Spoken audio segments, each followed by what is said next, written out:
ہمیں کہتے ہو کہ انسانی حقوق، ارے انسانی حقوق تو بہت دور کی بات ہے، اسلام نے تو جانوروں کے حقوق بیان فرمائے ہیں، کبوتروں کے حقوق حدیثوں کے اندر آئے ہیں، جانوروں کے حقوق حدیثوں کے اندر بیان فرمائے ہیں۔ اٹھا لیجئے کتب احادیث کو، مختلف ابواب قائم کیے ہیں حضرات محدثین کرام نے جانوروں کے حقوق کے سلسلے میں۔ ہارون رشید نے پہلا دنیا کے اندر جانوروں کے علاج کا ہسپتال ہارون رشید رحمت اللہ تعالی علیہ نے بغداد کے اندر قائم فرمایا تھا۔ مسلمانوں کو تنگ نظری کا تانا دیتے ہو۔ قرآن کریم کو اٹھا لیجئے، انسانیت کی بات کرتا ہے قرآن۔ کان الناس امتا واحدہ، کان الناس، ناس کا وٹ از دا میننگ؟ ناس، ناس کس کو کہتے ہیں؟ لوگ۔ یا ایو الناس، اے لوگوں، لوگوں کی بات کر رہا ہے۔ وَلَقَدْ كَرَّمْنَا بنی آدم، ہم بنی آدم کو اکرام دیتے ہیں، تعظیم دیتے ہیں، ان کو احترام دیتے ہیں۔ بنی آدم کے الفاظ ہیں۔ آپ صبح شام نماز کے اندر پڑھتے ہیں قُلْ أَعُوذُ بِرَبِّ النَّاسِ، میں لوگوں کے رب کی پناہ میں آتا ہوں۔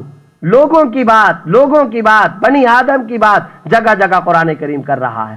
اس سے زیادہ وسعت ظرفی، اس سے زیادہ کشادہ دلی کون سا مذہب ہے جو ایسی کشادہ دلی پیش کر سکتا ہے؟ اس لیے میں، اب موقع نہیں ہے، خواتین کے بارے میں کہا جاتا ہے کہ جی ان کو ہم آزادی دیتے ہیں۔ کون سی آزادی آپ نے دی ہے؟ ایئر ہوسٹس بن جائے اور قہر آلود لوگوں کی نظریں اس کے اوپر پڑتی رہیں اور اس کے اوپر اس عفت مآب ماں بہن بیٹی پر لوگوں کی بدترین نگاہیں پڑتی رہیں، اس کو آزادی کہتے ہیں؟ دور سے ایک آدمی اشارہ کر کے انگلی کے ساتھ بلائے، ادھر آؤ، آ کر کے تکیہ اٹھاؤ اور یہ تکیہ میرے پیروں کے نیچے رکھو، اس کو کہا گیا یہ آزادی ہے۔ اس کو کہا گیا آزادی ہے۔ میں تھوک پھینکنا چاہتا ہوں، ٹیشو لے کر کے آؤ، اس کو کہا گیا کہ یہ آزادی ہے۔ اور اسی خاتون کو اسلام کہتا ہے گھر کی ملکہ بناؤ، اس طرح سے گھر کی ملکہ بناؤ کہ اس کی تمام ضروریات وہاں پر پوری کرو، اس کو معاش کی ضرورت ہی پیش نہ آئے۔ اس کو کہا گیا یہ تنگ دلی ہے، اس کو کہا گیا یہ پسماندگی ہے۔ یہ کیا کس طرح کے معیارات ہیں؟ اس لیے کوئی ڈیفینسو پوزیشن پر آنے کی ضرورت نہیں ہے، کوئی آپ کو معذرت خواہانہ رویہ اختیار کرنے کی ضرورت نہیں ہے۔ آج کا نوجوان چونکہ خود داعی نہیں ہے، اس لیے لوگ اس کو دعوت دے رہے ہیں، کوئی کدھر کھینچ کر جا رہا ہے، کوئی کدھر کھینچ کر جا رہا ہے۔ آج کا نوجوان مؤثر نہیں ہے، اس لیے ہر ایک چیز سے متاثر ہوتا پھر رہا ہے۔ آج کا نوجوان خود شکاری نہیں ہے، لوگوں کو چاہیے تھا کہ آپ شکار کرتے، ان کو لے کر کے آتے اسلام کے اس نظام کی طرف۔ آج کا نوجوان چونکہ خود شکاری نہیں ہے، لہذا ہر قوم کا یہ خود شکار بنتا رہتا ہے۔ انتہا درجے کے اطمینان کے ساتھ آگے بڑھیں اور اپنی اس نبوی تہذیب پہ فخر کریں، فخر کریں اس نبوی تہذیب پہ۔ حذیفہ ابن الیمان رضی اللہ تعالیٰ عنہ جب گئے تھے اور وہاں جا کر کے شام کے اندر وہاں بادشاہ کے سامنے وزراء، مشیر، بادشاہ، مملکت کے دوسرے لوگ بیٹھے ہوئے ہیں، حضرت حذیفہ رضی اللہ تعالیٰ عنہ کھانا کھا رہے ہیں، ایک لقمہ نیچے گر گیا، انہوں نے وہ لقمہ اٹھایا، کیونکہ سنت کے اندر آپ صلی اللہ علیہ وسلم نے حدیث کے اندر فرمایا اگر لقمہ زمین پر گر جائے اس کو صاف کر کے کھا لیا کرو تاکہ اللہ تعالیٰ کی اس نعمت کی ناقدری نہ ہو۔ حضرت حذیفہ نے اس لقمے کو اٹھایا، کسی نے ان سے کہا کہ آپ یہ کیا کام کر رہے ہیں، لوگ کیا سمجھیں گے؟ تو حضرت حذیفہ رضی اللہ تعالیٰ بڑی خوبصورت بات ارشاد فرمائی، فرمایا اَأَتْرُكُ سُنَّتَ حَبِيبِي لِهَؤُلَاءِ الْحُمَقَاءِ، کیا میں اپنے محبوب کی سنت ان احمقوں کی وجہ سے چھوڑ دوں؟ کیا ان احمقوں کی وجہ سے میں اپنے محبوب کی سنت کو چھوڑ دوں گا، ان کے طریقے کو چھوڑ دوں گا؟ کبھی میں شکل و صورت پر، کبھی میں اپنے لباس پر، کبھی اپنی رفتار و گفتار پہ میں سمجھوتا نہیں کروں گا، مغربی تہذیب کے مقابلے میں نبوی تہذیب کو ترجیح دوں گا، اسی کو فروغ دوں گا۔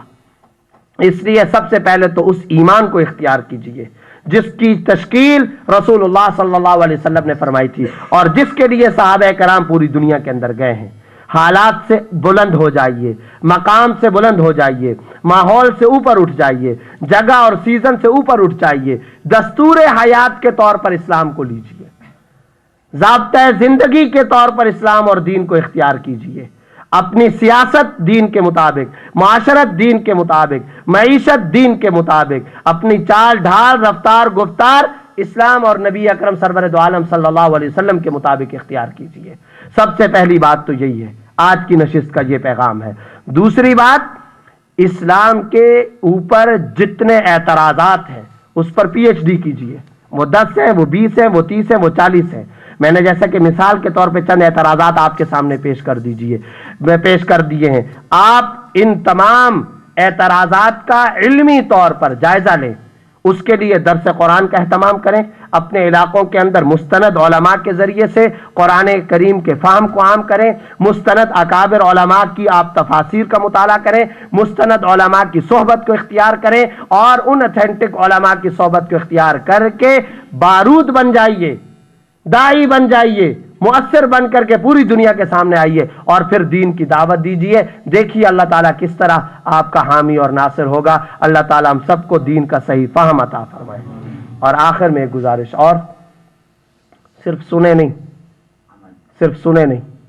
بہت سن لیا، بہت زیادہ سن لیا، اب عمل کرنے کی بھی ضرورت ہے، اور اس کی بھی ضرورت ہے کہ اب اس کا ایک ایک لفظ جو سنا ہے جا کر کے نوجوانوں کے اندر پھیلائیں، اس کے مذاکرے کریں، ٹیبل ٹاک پر بیٹھ کر کے اس کا اہتمام کریں، نوجوانوں کی ذہن سازی کریں۔ آپ 5 ہیں، 10 ہیں، 20 ہیں، 40 ہیں، چراغ سے چراغ جلتا ہے، ایک ایک بات جا کر کے آپ داعی بنے، امین ہیں اس کے، فَلْيُبَلِّغِ الشَّاهِدُ الْغَائِبِ، حاضر اپنے غائبین تک پہنچائے، اور پھر ہر دینی نظریے پر سیسا پلائی ہوئی دیوار بن جائیں، چاہے وہ ڈاکٹر عافیہ کا معاملہ ہو، چاہے وہ توہین رسالت کا معاملہ ہو، چاہے وہ توہین قرآن کا معاملہ ہو، جس قسم کا معاملہ ہو، اس پر آپ اطمینان کے ساتھ آگے بڑھیے، ذہن سازی کر کے امت کو اس کے لیے تیار کریں کہ حضرت محمد صلی اللہ علیہ وسلم کی امت کا اس وقت سب سے زیادہ بنیادی تقاضا یہی ہے۔ اللہ تعالی ہم سب کو عمل کرنے کی توفیق عطا فرمائے۔ وآخر دعوانا ان الحمدللہ رب العالمین۔ اگر ہم یہ قرآن کسی پہاڑ پر اتارتے تو ضرور تو اسے دیکھتا جھکا ہوا، پاش پاش ہوتا ہوا اللہ کے خوف سے۔